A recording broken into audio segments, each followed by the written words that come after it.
A line BMW 7 Series from Washington. The owner said he was going to visit old friends during the holidays.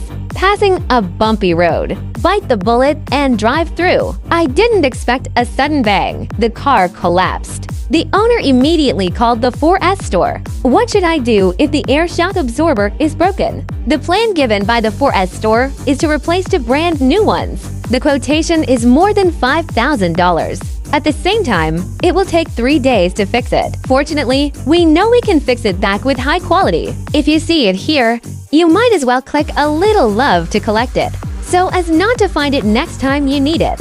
Here you can start installing shock absorption. How much do you think is appropriate for such maintenance?